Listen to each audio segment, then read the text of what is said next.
semalam kita tutup kilang untuk meraihkan staf-staf Khairul Amin di bulan Ramadan. So ni rutin wajib yang KL akan buat setiap tahun untuk menghargai staf-staf kita lah.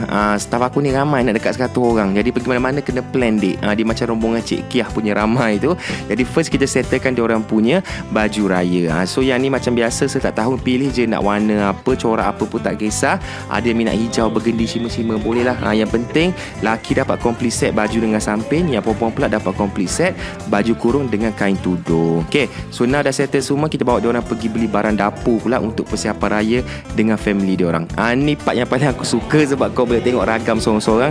Ada yang kenal barang dapur, ada yang tak kenal. Time bila dia call mak kat kampung, lepas tu dia call wife dia, lepas tu dia call adik-beradik dia, tanya barang apa lagi tak cukup. Masing-masing akan penuhkan troli lah. Ada yang ambil pampers, ada yang ambil beras, ada juga yang ambil barang nak cuba resepi bos dia. Awas kalau tak jadi nanti. Okay, so bila troli dah penuh, it's time to pay.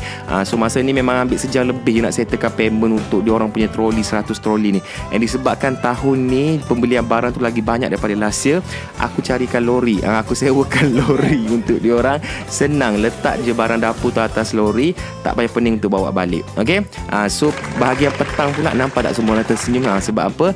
Kita akan bagi duit raya macam biasalah. Yang ni diorang boleh guna untuk tambahkan lagi persiapan hari raya diorang nanti. Okay, so belah malam pula kita belum lagi, ada juga kita bagi diorang kuih raya tahun ni, dan juga extra sampur raya yang aku bagi kat customer tu, staff-staff pun dapat jugalah. Okay, so malam tu pula kita bawa diorang pergi buka puasa dekat hotel. Yang ni makan mewah-mewah sampai kenyang, buffet Ramadan tu.